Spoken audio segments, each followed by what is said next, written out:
It's late. The city sleeps, or so it seems. The Alaskan summer sun casts an eerie glow over Anchorage, painting the sky with hues that feel both beautiful and unsettling. It's a light that can deceive, masking the shadows that lengthen with the approaching night. You're home. The door is locked, a simple act of security. You think you're safe, cocooned within the familiar walls of your dwelling. A sense of peace washes over you.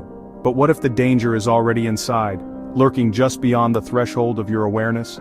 What if the place you consider your haven is compromised? A creak, the sound of settling wood, or something more, a flicker of shadow, a trick of the light, or a presence unseen. Your mind races, conjuring worst-case scenarios fueled by primal fear. For Ruby Cornell and Lisa Story, two young women with their lives ahead of them, this fear became a horrifying reality one summer night in 2004, a night that would forever stain the memory of Anchorage.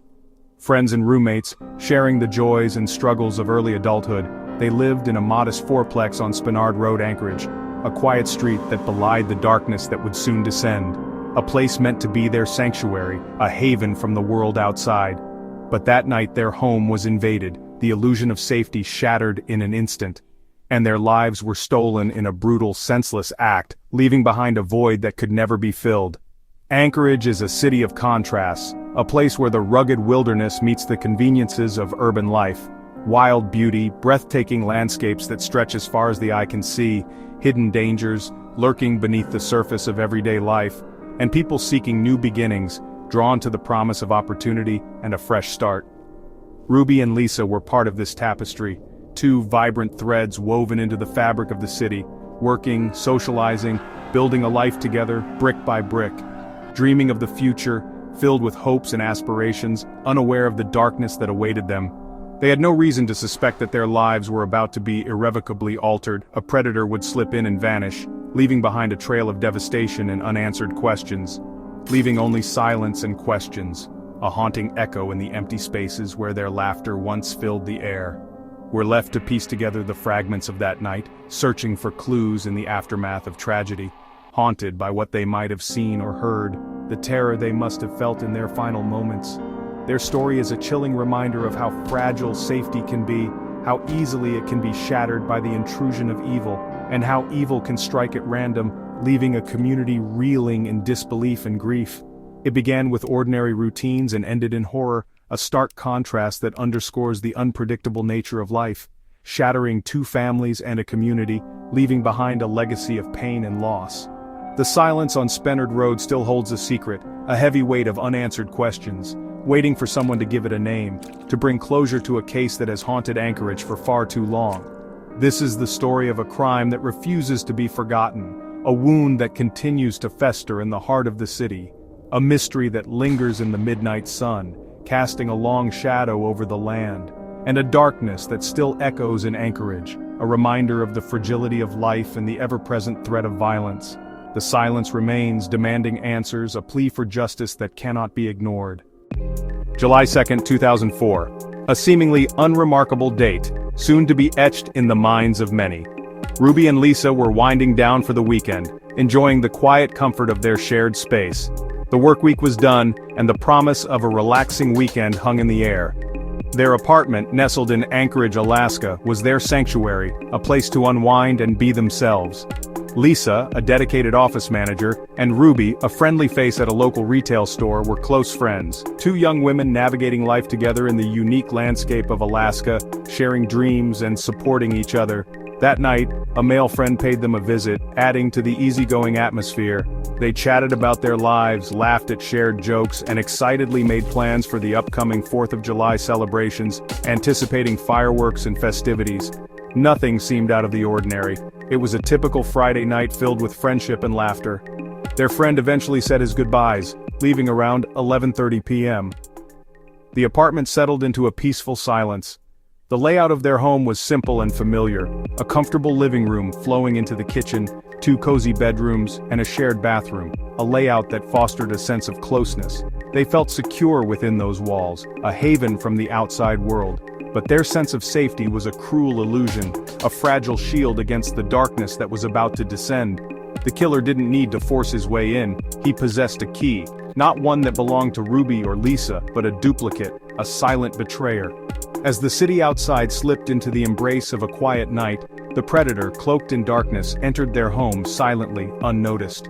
Ruby and Lisa were likely fast asleep, dreaming peaceful dreams, completely unaware of the imminent danger lurking just steps away.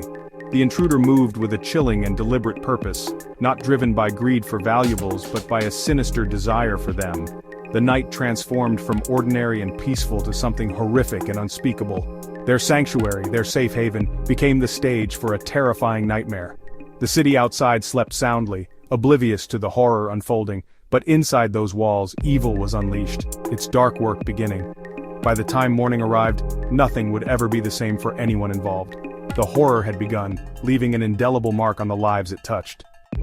The 4th of July weekend, filled with celebration and revelry, passed. The echoes of laughter and joy faded into the night. Fireworks echoed across the city, a final burst of light and sound, but from apartment 5, nestled within the quiet building, there was only silence. An unsettling stillness hung in the air, a stark contrast to the festive atmosphere that had just enveloped Anchorage. Friends and family grew worried, calls and texts went unanswered, each attempt met with an unnerving void. The digital silence amplified their concerns. By July 5th, the carefree holiday spirit had completely evaporated, and anxiety turned to dread. A heavy sense of foreboding settled over those who knew and loved Ruby and Lisa. A friend, unable to shake off the growing unease, went to check on them, hoping to dispel the mounting fears. The front door was unlocked, a small detail that sent a shiver of apprehension down their spine. Inside, the apartment was disturbed, not ransacked but subtly off, eerily quiet as if holding its breath. Calling out, the friend found no answer, their voice echoing through the empty rooms, unanswered and alone. Only a sense of wrongness, a palpable feeling that something terrible had occurred within those walls.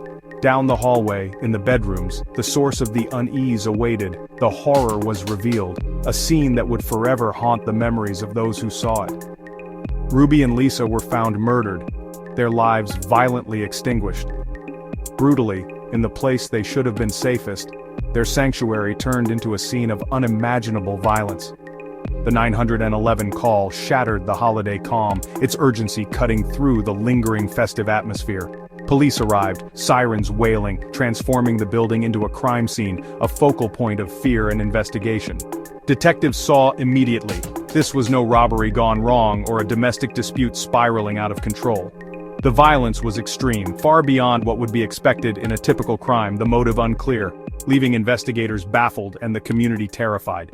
News spread quickly, the horrifying details spreading like wildfire. Shock, grief, and fear rippled through Anchorage, casting a dark shadow over the city. Who could do this? What kind of monster was capable of such brutality? Why? What could possibly motivate such a senseless act of violence? Ruby and Lisa had no known enemies, their lives seemingly ordinary and peaceful. No risky lifestyles, no obvious connections to the criminal underworld.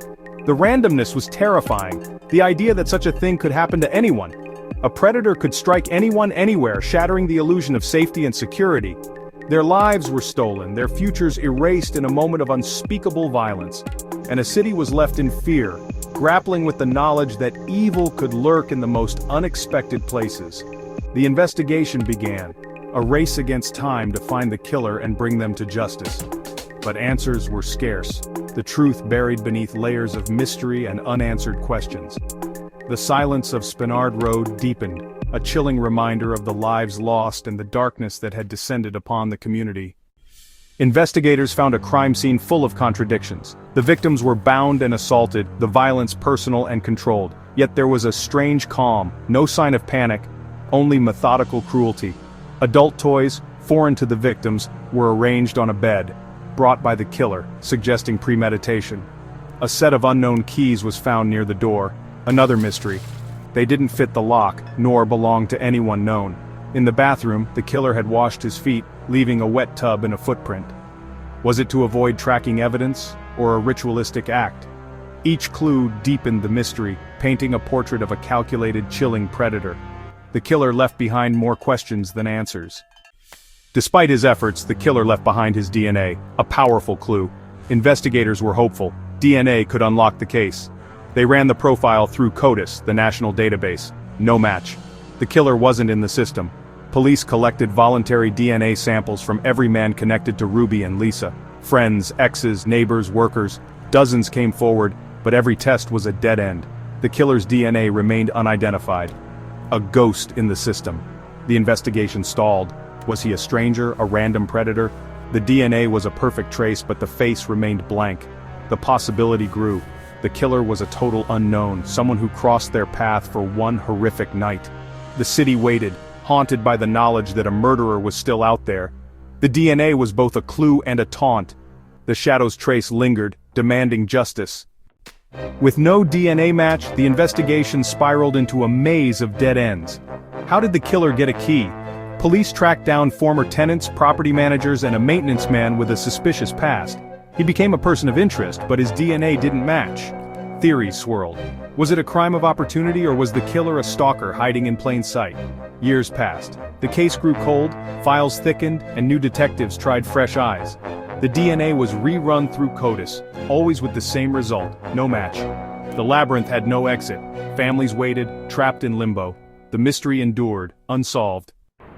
July 4th, 2025. 21 years have passed. The apartment has new tenants, but the memory lingers. For the families, time has only deepened the wound. Advances in forensic genealogy offer hope. Maybe the killer's DNA will finally lead to a name. The motive remains elusive. The bizarre clues suggest a complex, twisted psychology. Was this his only crime, or has he struck before? The most chilling question: who is he? Is he still out there, living a normal life, his secret buried? The Spenard Road murders remind us, some monsters walk among us, their secrets hidden, their crimes unanswered. Don't forget to subscribe the channel if you like this horror stories content, and make a comment to encourage me to release more stories.